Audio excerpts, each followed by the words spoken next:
sprouts. I felt that they were so powerful that they needed a voice. And so I raised my hand and I said, I'll be the voice of these powerful foods. And I'm happy to tell you, beyond being able to feed myself nutritious calories, like why I like them. All right, welcome to the Fit Vegan Podcast. I'm your show host, Maxime Sigouin, and I'm the founder and CEO of Fit Vegan Coaching, a company that is on a mission to help 10,000 people get lean, thrive, and reduce their risk of chronic illnesses by 2033 and 1 million by 2050. I believe that having a fit, healthy body and mind is the foundation to living an incredible life, and this is what the show will give you if you choose to listen and implement. Enjoy the episode and have a great day. All right. Good morning, everyone, and welcome to another episode of the Fit Vegan Podcast. Today, I'm joined by a very special guest. Some of you might know him, Doug Evans, who is a serial health food entrepreneur who began sprouting over 25 years ago and has been advocating and educating people on the benefits of sprouts. Also the author of the Sprout book, the founder of the Sprouting Company, which will have a fun little giveaway at the end of the podcast. So make sure to listen all the way through. Doug, how are you doing today? I am the best ever, Maxime. Thank you for having me.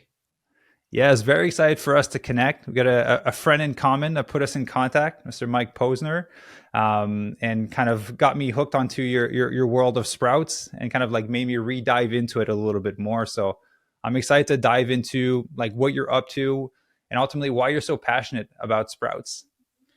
Yeah, I mean, I have to say I've been sprouting for 30 years, and for 25 or so of those years, I always loved sprouts, but they were always like on the side of the plate, or they were a garnish, or they were something that if I saw them in a farmer's market, I would grab some.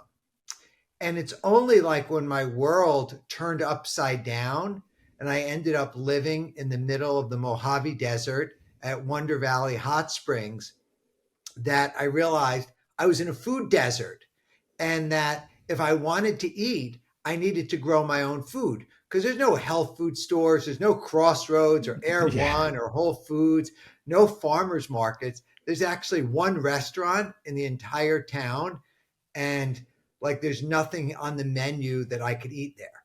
So I, with that lens of wanting to be raw vegan, right? All of a sudden I was like, oh, I can sprout. And so I just started to grow a lot of sprouts. And in 1 cubic foot, I was growing these 6 jars, and I was growing thousands of calories a day. And I was living on sprouts. And I thought like, hey, this is too good to be true. So I called up Dr. Oz and I was like, Dr. Oz, what do you think about sprouts? Could someone live on sprouts? And he's like, oh, sprouts are incredible. And then I called up Dr. Mark Hyman and Dr. Dean Ornish and Dr. Joel Furman and Dr. Joel Kahn and Dr. Alan Goldhammer and Dr. Josh Axe. And all of these people, they loved sprouts. And I was like, why are you keeping it a secret? Like, why aren't you like shouting from the hills, sprouts? And like, they had their own practices. So someone, Dr. Axe wrote the keto book, and Dean Ornish, reversing heart disease. And, everyone had their own shtick, and sprouts were just one sliver of it. And I felt that they were so powerful that they needed a voice. And so I raised my hand and I said, I'll be the voice of these powerful foods. And I'm happy to tell you, beyond being able to feed myself nutritious calories, like why I like them. Yeah. So you basically accepted, it was like, hey, I'm going to become the sprout man, and I'll just be the representative for it. Yeah, I'll be the advocate, I'll be the evangelist, and I will, I'll be their voice, because they don't have a voice. And if you think about any food that's well known in America has a voice, right? Yeah. And usually it's a voice that's geared towards profit and advertising and marketing and artificial colors and flavors and synthetic sweeteners. And these are the things that are propagating, you know, people's consciousness, like the Burger King commercial, "Aren't you hungry?" Right? Or the potato chips, "You can't eat just one." So there's such asymmetrical dissemination of information that it's really hard for a normal person to know what's right, what to eat, etc. So if you're competing against fast food, processed food, refined food, Sprouts don't have a chance, which is why no one was thinking about Sprouts except for a few hippies and some farmers markets, etc. Yeah. So I'm curious, like, I was one of the questions I was going to ask you is what came first? Was it veganism or Sprouts? But from the sounds of it, it sounds like veganism kind of came first and then Sprouts came about. So Well, yeah, it's interesting. I've been raw vegan 25 years. I've been sprouting for 30 years. But okay. when I started to sprout, it was just because I was attracted to the idea of this living food, the chlorophyll rich, but I was still eating, you know, burgers and pizza and fish and junk food, but I would eat sprouts as well. It was only 25 years ago that I shifted into veganism for health. And that was 25 years ago. But now it's, you know, sprouts are an important part of my veganism because, but I eat a lot of fruit and I eat seaweed as well. But that's the tenets of my diet. Yeah.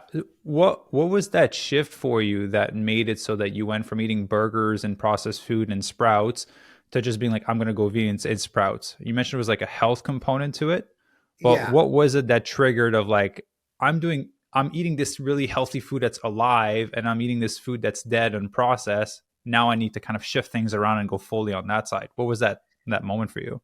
Yeah. I mean, the eating the sprouts back then was something that I knew it was good for me, but I didn't even think it was incomprehensible to be on just all good food. Like it wasn't even an option. Like in my food addictive days, like I needed to eat, you know, like four slices of pizza, you know, or two burgers, or like lamb chops and, you know, like some side of something else, shrimp cocktail. And I had all these, you know, thoughts that if I didn't eat these things, I'd become emaciated, you know, and die. And then what happened was I had my first encounter to lifestyle chronic illnesses.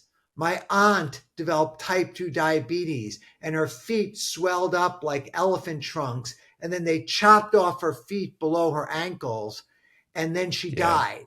And then my uncle died of heart disease. And my mother died of stomach cancer. And my father died of heart disease. And my brother became overweight, obese, diabetic, and then had the first of three strokes and two heart attacks.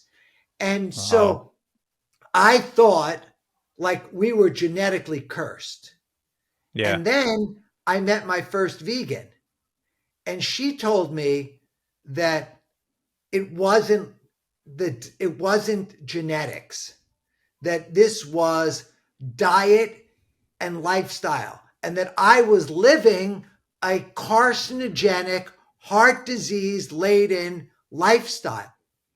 But I could change. And if I changed my diet, I could change my genes and I could change my destiny. And so in a 2 week period, I went cold cucumber. I gave up eating cooked food, processed food, refined food, all meat, dairy, animal products. And I started eating fruits, vegetables, seeds, nuts, seaweeds, and sprouts. And that was 25 years ago. And it was like this incredible, epiphany, this awakening of like, holy cow, this is real. Like you can be living on water-based plants and feel good. And what happens is that you feel so good when you're doing that. You feel so high that you have to know what to do with this energy so that you don't just like spiral out of control. And that took a little while for me to get used to, having this superpower energy like a nuclear reactor with these trillion cells all operating in flow. Boom, boom, boom. Yeah, it makes me laugh because I went raw vegan for an extended period of time while I was living in Canada. I did it during winter, which was a terrible thing to do. And you mentioned you're from New York, so I don't know if Yeah. you went raw vegan during the winter, but I was it was cold. I was looking for some warmth a little bit at the time. Yeah. But yeah, the amount of energy that you have, it became uncomfortable to have that much energy and not know what to do with it. So I know there's a lot of people that when they transition just to eating whole food, plant-based, not necessarily raw vegan, but just cleaning up kind of the nutrition, they experience that energy. How did you manage that? How much time and kind of what did you do to manage that energy? Because a lot of people will self-sabotage because they don't know what to do with it and they'll just revert back to their old ways. Yeah. I mean, for me, I had a lot to do with the energy because the first kind of major thing that received the benefit of that energy was my partner and I started a business in New York City to make this lifestyle accessible. So we started a company called Organic Avenue in my loft in Chinatown, and we started preparing food made with all raw plants. And we were very strict, and we were making juices and salads and entrees and snacks. And we were just using everything was made with raw fruits and vegetables. And that business was really hard. Like I bet. we were making items that had a, you know, 1 to 4 day shelf life. We were making them every day. We were receiving pallets of produce on the street and carrying up to the second floor loft, right? And then we were carrying the stuff down and we're making deliveries and we're running this operation 24 hours a day, 7 days a week. Someone was working. So I had all Yeah. this energy, but I was pouring it into establishing this flywheel. And the initial idea of creating the business was that we could have higher quality, more diverse raw foods. What do you feel that makes eating sprouts so beneficial besides the fact that it's like alive? So normally, if you're eating a piece of fruit or a vegetable, it's cut away from its mothership, right? So if you're eating like microgreens or vegetables, it's cut away from the root structure. If you're eating a piece of fruit, it's cut away from the the branches and the trunks and the trees and the roots. When you're eating sprouts, you're eating a complete living organism. The root, the shoot, the endosperm, the embryo, like it's all there and it is alive. It's growing. So it has these highly metabolically active cells that are actively growing. And because it's so small and it's so condensed, everything is concentrated. So as a plant gets bigger, it's getting more fiber, it's getting more water, but a lot of the concentrated nutrients are finite. And as Yeah. the plant is getting bigger, they're getting diluted. So when you're eating this sprout, it's a powerhouse that, like, for example, the sulforaphane potential, the glucoraphanin, Yeah. is the most in the sprouts. So the sprouts can have 20 to 100 times the concentration of mature broccoli or mature cruciferous vegetables. So now, like that, I'm clued into that, right? I'm able to see and I'm desiring. And I think this is like our innate desire as human beings is to want the best, right? Yeah. Like no one goes out, like if money was no object, no one goes out and picks the worst, Yeah. right? People are buying the best that they can afford in any category. Yeah. So it turns out like Sprouts to me are the best in any category of the highest nutrient dense foods on the planet that are worthy for my consumption. So in the old days, like I would want to have like the best wine or the best Remy Martin or the Cristal champagne, or the caviar, and like all that now like is junk and irrelevant to me.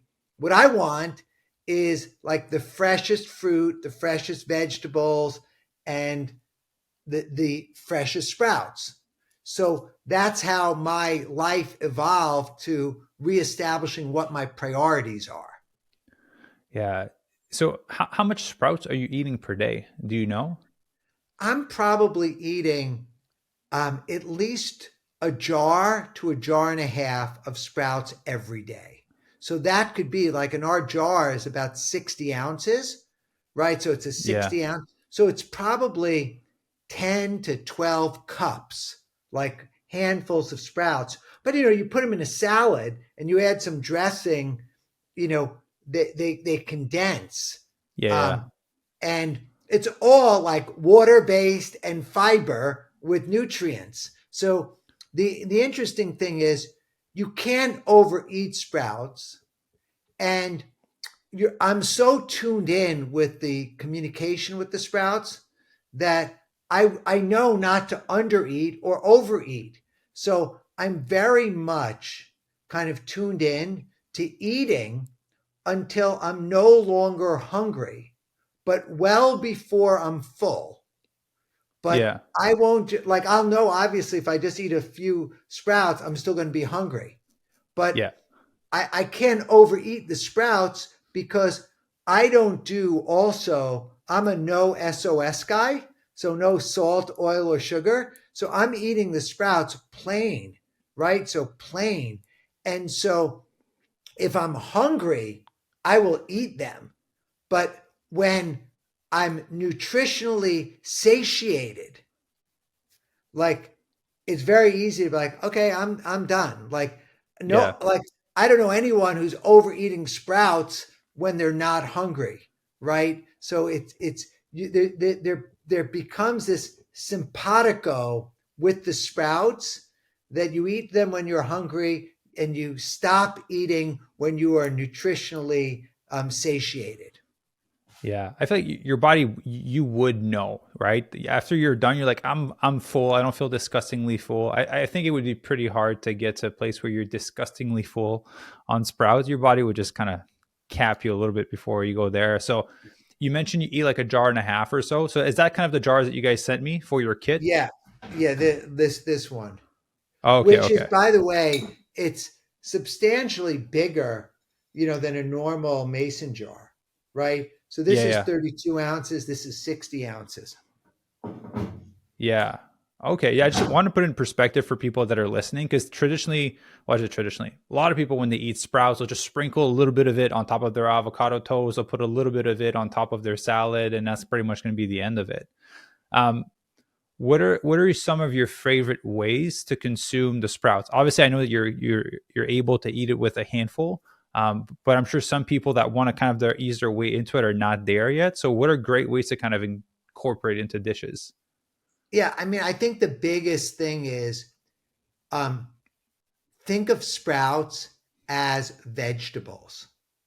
And think of them not as something you add to a salad, but you make the salad out of sprouts.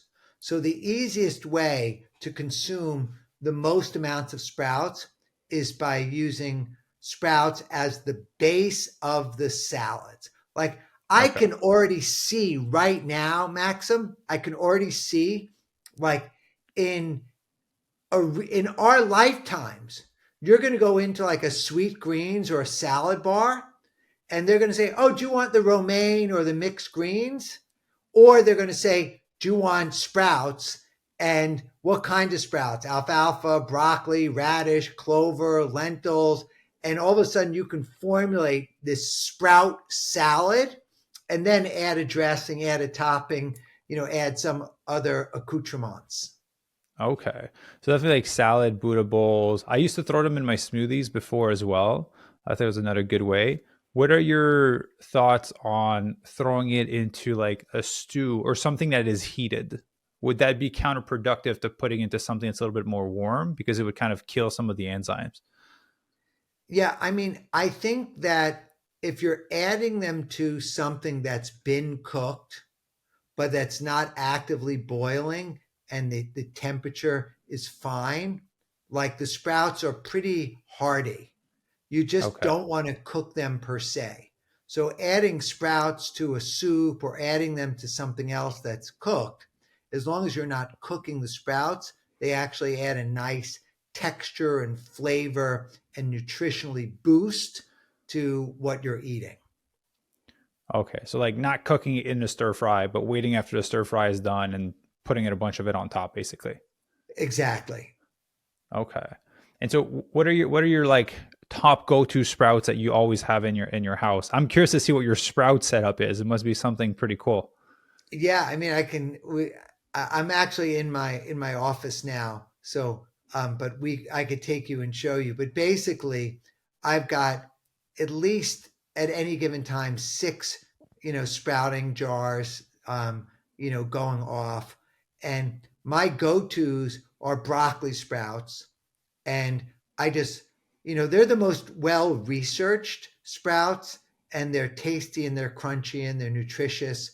So I'm always eating broccoli sprouts. I like alfalfa sprouts predominantly for the crunch. Like Okay. they've got a great light crunch to them. I like lentil sprouts because they have a nutty texture and a nutty flavor and they're very filling. So I'm generally combining some of the garden varieties. So the alfalfa, radish, clover, broccoli on one side, and then the protein sprouts, which garbanzo beans, lentils, green peas, those are very like hearty and very filling. So I'm not, my diet, and I use a chronometer Yeah. occasionally. Like I have the app, I'm not in it all the time, but my diet is probably 80 to 90% carbohydrates and 5 to 10% protein and 5 to 10% fat. And so I'm very much onto sprouts and fruit for most of my diet. And, there was a time when I was raw foodist when I was eating a lot of fat, a lot of coconut, a lot of olives, a lot of olive oils, a lot of coconut oils and nuts. And now I've really given that up. And it's just taken me to another kind of level of like lightness. Yeah, it takes so long to digest, especially when you're consuming that much carbohydrates in combination with it. It makes you feel lethargic a little bit. And when you cut out some of those heavy fats, even though they're would be considered healthy fats compared to like, really canola oil, for example, you would, yeah, definitely your energy would go up in that. Um, you had mentioned that broccoli was the one that's the most studied. I Yes. first heard of it when my late partner was going through her breast cancer journey through Found My Fitness. I think Dr. Rhonda Yeah, Patrick's. Dr. Rhonda Patrick. Yep. Yeah, so she had mentioned about sulforaphane and how beneficial it was to kind of fight off cancer. Do you mind kind of like diving into that a little bit for the people listening that know about sprouts, but I don't know about like the extent of the benefits that come with it? Yeah. So I'm just going to back up 1 second and then I'll step on the gas and go forward.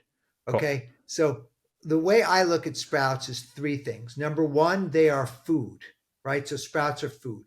Number two, sprouts are vitamins and minerals. So every single sprout contains every amino acid to form complete protein, right? Sprouts contain all vitamins, vitamin A, B, C's, etc. They also contain thousands, if not hundreds of thousands, of phytonutrients, and sprouts are prebiotic, and they contain antioxidants, which are visible through the colors. So the dark, like a dark lentil sprout, will have anthocyanidin. The green sprouts will have chlorophyll in them. The orange will be the beta carotene and the carotenoids. So there's a lot of magic that's happening in the sprouts, but that's on a vitamin and mineral level. The Yeah. third, which is what you're talking about, is sprouts as medicine. So there's now thousands of peer-reviewed published papers in the top medical journals about the medicinal properties of sprouts, and in particular broccoli sprouts. So broccoli sprouts are in the cruciferous vegetable family, and it was well known that cruciferous vegetables had these cancer preventive properties. And it turns out there's a series of compounds within the cruciferous family that are isothiocyanates. And in particular, they're glucosinolates that are within the isothiocyanates. And there's one that exists within broccoli called glucoraphanin. And glucoraphanin is the precursor to sulforaphane. And when the glucoraphanin meets with an enzyme called myrosinase, it's like epoxy merging together, it forms sulforaphane. And sulforaphane is very fast acting, and the effects and the benefits can last in the body for days. And some of the tests that they've done for sulforaphane is this chemoprotective properties, these cancer preventive properties. But also, the sulforaphane has been tested to create heat shock proteins in the brain to help lessen or reduce symptoms of autism. The broccoli sprouts and the sulforaphane have been used to detoxify benzene and air pollutants from the lungs. So this isn't just firefighters who are exposed to fires. This is anyone who smoked a combustible cigarette, over Yeah. time. Someone who lives in a concentrated urban environment where there's a lot of exhaust pollution and air pollutants, that there's these chemicals within the broccoli sprouts that sulforaphane is able to act on to remove. Sprouts are also very powerful in helping to regulate insulin levels in diabetics. So sprouts also have the properties for helping with heart disease. So there's all like heart health, Yeah. cardiovascular health. So there's this whole like stackable part. And the reason why this isn't plastered on the front of every media, organization, is because the broccoli sprouts and the sulforaphane is very fast acting. So there's some people that are making sulforaphane supplements, Yeah. but in no way, shape, or form are they as affordable or as potent of eating the sprouts yourself. And like that's the magic of sprouts, is that everyone can grow and eat their own sprouts very fast, very affordable, and very fresh. You're actually able to eat fresh. Yeah. And then isn't it as well that if you freeze broccoli sprout, it increases the amount of sulforaphane in the sprouts? It doesn't technically increase them. What happens is, in terms of the bioavailability of it, if you inhale your food and you're not properly masticating them, you're not getting the optimum breaking down of the cellular structure to allow the glucoraphanin to meet with the myrosinase. So Okay. if you freeze them, the process of freezing and thawing them out causes all of the cell walls to open and causes the activation of the sulforaphane. So the amount of there is the same and finite. There's Yeah. other things that you could do alternatively to freezing, is that it's really interesting that our guts, all right, our stomachs themselves have myrosinase as an enzyme. Turns out mustard seed or mustard seed powder also has myrosinase enzyme. So Okay. you can add those to help boost and extract the sulforaphane potential from the broccoli sprouts. So there's things that you could do. But if you just make sure that you chew, right? And I was doing this with Mike the other day where I was having him chew 50 times till he was breaking it down. And he said in order for him to properly masticate and break down the broccoli sprouts, he had to chew more like 75 to 100 times to properly break them down. When most people are just inhaling, like they're not present with the food, they're just inhaling. Yeah. Yeah. So it would basically technically increase the bioavailability of it if you were to like freeze it or combine it with mustard seed, basically sprouts. Correct. But then Yeah. you're eating something that's a little gnarly. Like Yeah. no one Yeah. is going to like enthusiastically eat frozen and thawed out broccoli sprouts. Yeah. They get So all you have to throw mushy. them in a smoothie or something. Yeah, yeah, they get all mushy. That's what we would do. We'd throw it in a smoothie before. Um, so for people that are maybe like newer to sprouting or that know a little bit of it, but just kind of like are hearing this podcast and want to get back into it, what would you say is it's a little weird thing to say, but a minimum amount of sprouts that people should consume per day? Like if they were to just aim for something that would be good for them, what would that kind of ratio, that amount be? Well, US dietary guidelines recommend 7 to 13 servings of fruits and vegetables every day. Yeah, So for me, a serving is about like a fistful. yeah. And I would think that 2 servings of sprouts, right? So 2 little fistfuls, would be a great place to start. Okay. And what are some of the, like if people had to pick between three sprouts that they should always have in their house, what are some of the three that you would recommend? I would say broccoli sprouts, good for them on the medicinal level. Alfalfa sprouts, because they're easy to give away for other people to eat. The flavor is very mild. And then I would say any of the protein sprouts, whether they're garbanzo beans, green peas, or lentils, because they've got some calories into them and they've got some nutritional density to them. And for me, I've replaced the consumption of protein powders with eating more of the protein forward sprouts.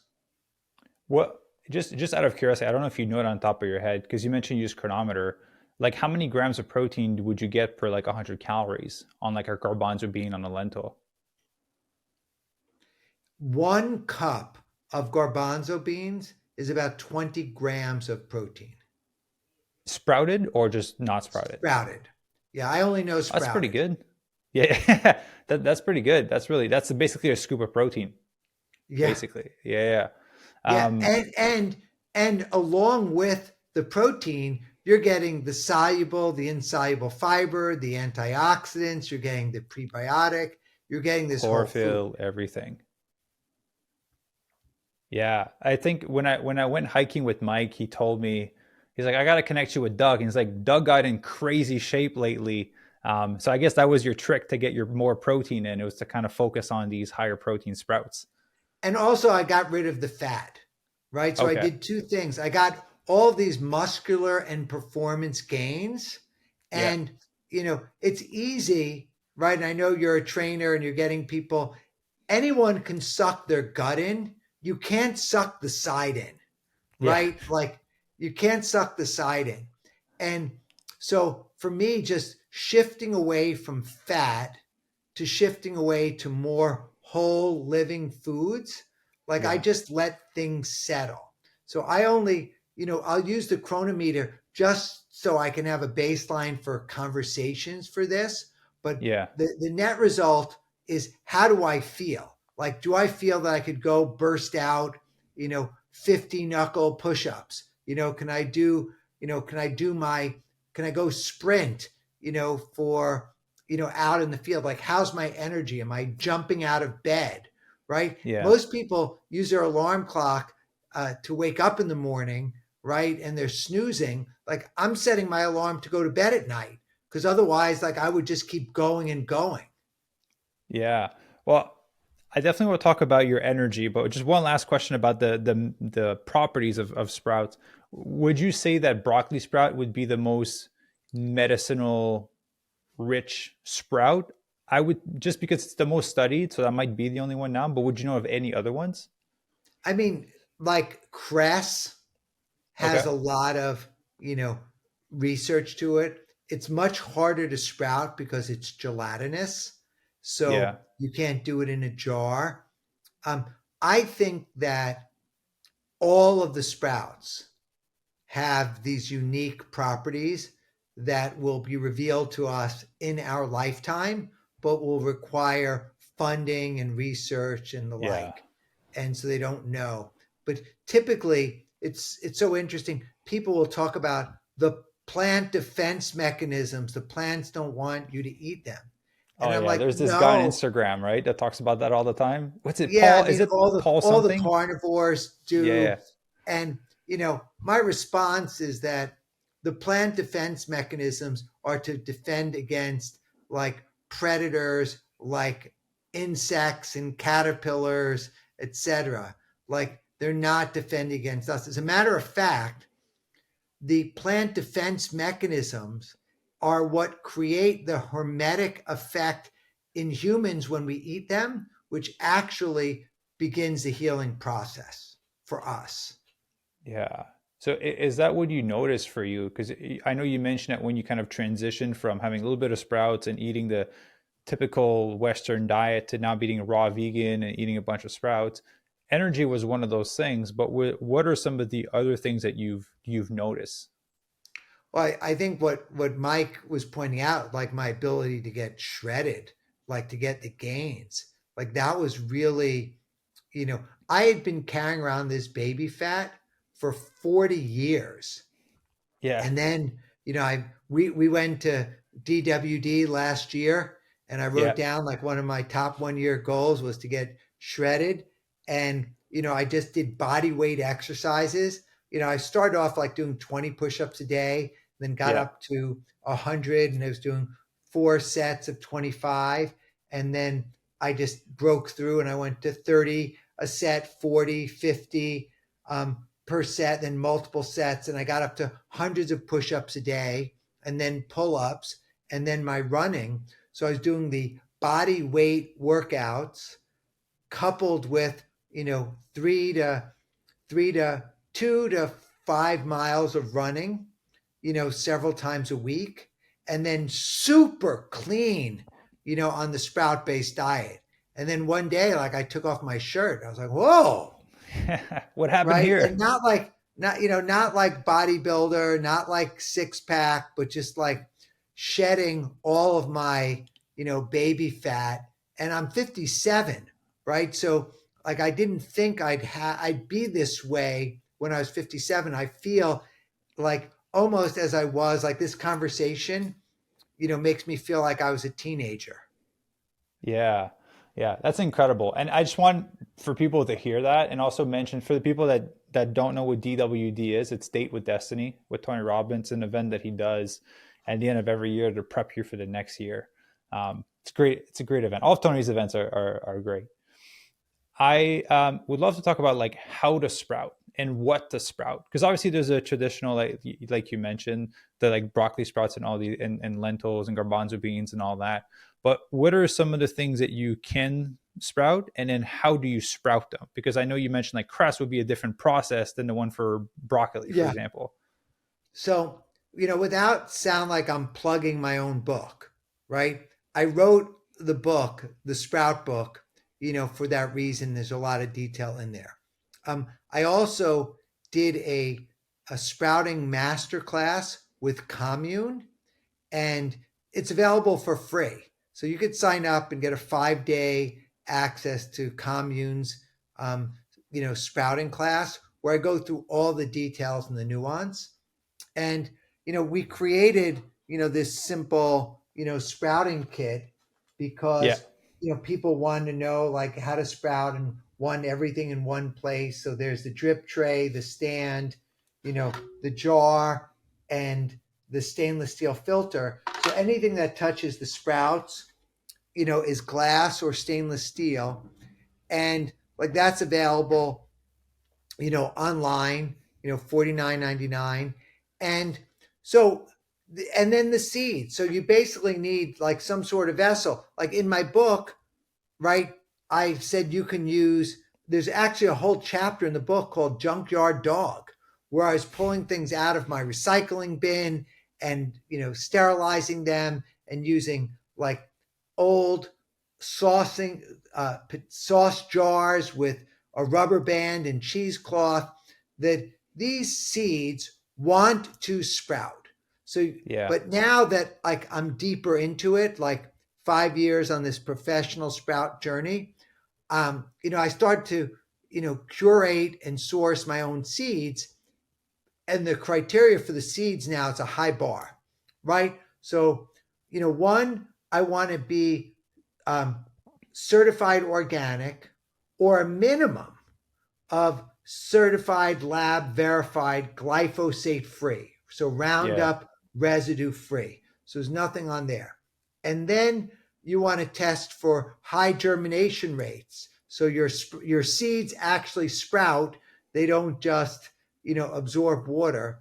And then, it's just another area of added protection is tested for pathogens, right? So batch testing, where they'll take a batch, they'll go through the sprout process, they'll take the extra water, they'll run the lab and make sure that everything is clean. So every batch of seeds, will go through a germination test, a pathogen test, etc., and also testing for glyphosate. And then another thing that I'm working on, that's probably 2 weeks away. So by the time this thing drops, is if people are really interested in the sulforaphane, that I have the highest commercially available sulforaphane seeds that have never been sold in the market, that we've verified, at the lab, that these on average are double the glucoraphanin levels of seeds bought, in the market if you bought them online or on Amazon. So there's a lot of fun stuff, that there, but basically, you know, you go to India or you go to Colombia or Mexico, you can find, sprouts anywhere, and people are using seeds. The goal is you want to get the freshest seeds that you can buy, and you want ones that are, um, tested. Yeah. So talking about those seeds, is that going to be a broccoli sprout, like broccoli sprout seeds Yeah, that have yeah. more sulforaphane? Okay. I thought it would be Yeah, like something else. right now, the sprouting company has organic broccoli seeds, Yeah. and then on top of it, there'll be a specialty exclusive item of high glucoraphanin seeds. So, like, I went through and I pulled all these strings, and I got the seeds that would have previously been directed to the pharmaceutical-like companies that were used to make supplements, and I Mm, got some of those that we could package and make available, because there's never been demand for it before, right? So yeah. what's happening since I put on my Sprout evangelical uniform, now people are saying, hey, if I want to do this, I want the highest amount of sulforaphane. Like I want to Want the really, best. I want the best. I want the best, like the beginning of the conversation. Yeah. Yeah. So I definitely want to talk about the sprouting company, but just uh, last question before we dive into that. Like what do you wish people knew about sprouts and about sprouting that people don't, or that you never get asked? I think the biggest thing is that when you're talking about sprouts, they've been around since the beginning of time, right? So a lot of people are like, well, I don't know a lot about sprouts, and they're like, well, it doesn't really matter. You know that the beginning of the cycle of life, that all seeds germinate, right? And they germinate and they sprout. It was just the aperture from my perspective of where I was living now in my heart and in my physical life, that I got this view that sprouts were food, Yeah. right? So if I wasn't like living in a food desert and I wasn't raw vegan, I would have been like the other 300 million people living in the United States that aren't thinking about sprouts. But sprouts became a solution for a problem that I didn't have before. But when I had that problem, I could then look at analogs and see that, throughout the United States, like Whole Foods has 550 stores, Yeah. right? The 550 stores are maybe, servicing a population of a few million people, right? So most of the country doesn't have access to Whole Foods or health food stores or farmers markets or co-ops. So, what do? Just relegate those people to eat fast food and processed food?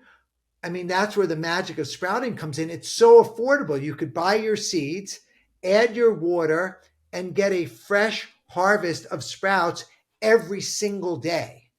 Like Yeah. that to me is magic. And most people never even thought of the potential of that possibility. Yeah. Well, let's dive into your new venture, the sprouting company. Tell us a little bit more about that, and then I want to go into like how the tool functions and how can people store the sprouts that they're making from it if they want to continue making more. But like, just tell us a little bit more about that venture. Yeah, I mean, that venture was, somewhat inspired by, my desire to share this kind of gift with the world. And then, while I was writing the book and while I was eating sprouts, like our friend Mike Posner, probably turned hundreds of people on to sprouting. Yeah. And he was always like frustrated with saying, okay, well, you buy the mason jar and then you'll get these lids, and then you can use this iPad stand or a dish rack, in a Yeah. bowl. And it was like hodgepodging things together that weren't aesthetically designed, and that also the main apparatus, like the mason jar, was Yeah. designed for canning, not for sprouting. So the main device that's been used for sprouting for the last 300 years actually was designed for something else. And the shape of the jar collects water, the filters and the screens, although they're functional, whether they be cheesecloth or the plastic or metal window screen that they have, can collect biofilm and doesn't strain very well. So, for one, was just a practice of saying, form follows function. You Yeah. know, if you're storing things, that's one thing. But if your desire is to sprout, what did I learn out of the millions of sprouts that I've grown in my life? And I said, what could I fix? And as you know, whatever the human mind can conceive and believe, it can achieve, right? So I believe that we could create a better sprouting setup that would also be larger, right? So the Yeah. average sprouting setup is 32 ounces, and I went to 60 ounces because I wanted to have more sprouts available so someone could eat. Yeah, that's beautiful. I didn't know that it stemmed from like kind of the initial like Mike kind of converting some people, but you're right. It is pretty clunky to make sprouts before because you have to buy a little filter. You are using a dish rack, and the basically the container is not built for it. So I know on the website you have broccoli sprouts, and I believe you have another kit. Is it lentil sprouts? Well, Lentils? basically, you, you can get the sprouting hardware, right? The Yeah, jar, the stand, the filter, by itself, And then we have 10 different types of seeds: salad mixes, lentils, green peas, alfalfa, clover, radish, broccoli. So we have a lot of options. We put some into a kit so that someone could hit the ground running and get their start. But Yeah. basically, you have a lot of options with the sprouting company. Oh, beautiful. Well, here's what I'm going to do for the people listening, because I have my kit and I'm waiting. Next week is my week of vacation. I'm going to film a nice little video of me setting it up and kind of setting up my broccoli sprouts. But I would love to. I'm going to buy a sprouting kit with the bag of broccoli, that little kit that you have, and I'm going to buy one Yes. of your books as well. And I'm going to give those away on Instagram. So when you guys are listening to this, head over to my Instagram. It's going to be a post where you have to follow Doug and I. There's going to be a few instructions on there. And then we'll pick the winner. I'll leave it open for 7 days because I know it takes time for people to kind of listen to the podcast, but this will be opportunity to get your jump start on sprouting in 2024. It sounds amazing. I mean, what a generous, thoughtful, human being you are, Maxim. I love it. Yeah, thank you. Well, I'm on this mission, right? To help. My goal is to help 10,000 people get lean, thrive, and disease-proof their body on plants by 2033 and a million by 2050. And so that's why I'm surrounded by amazing people like you, like Mike, like Tony, to make those goals happen. Well, I think you're doing it. Like you are doing it. And I look at your Instagram when Mike introduced us, and I was like, wow, that's amazing.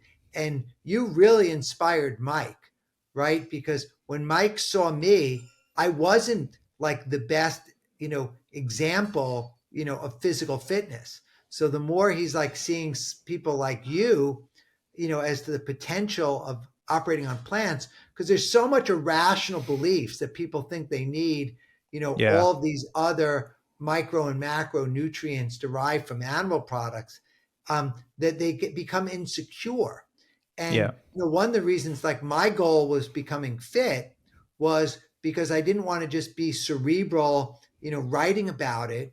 And I didn't want to point and say, hey, look at Game Changers and look yeah. at Mike Posner. I wanted to be able to just drop and bang out 50 push-ups and feel, photographable, under any circumstances. Yeah, leading by example, right? If you have the cerebral and you have the body, it's game over. People are way more likely to listen. Yeah. I mean, in America, there's probably, one out of every 20 people in America, adults, are millionaires, right? It's crazy. Like one out of 20, but Yeah, only one out of 20,000 have six packs. yeah, it is, it is. But it's harder to make a million, I find, than getting a six pack. At least in my world, because I've been in the fitness world for 18 years now. Um, Well, yeah. Well, I think now what you need to do is understand it's easy. yeah, It really is easy. So yeah, just think about it, it's easy, and also know that you are nature's greatest miracle. You're super talented.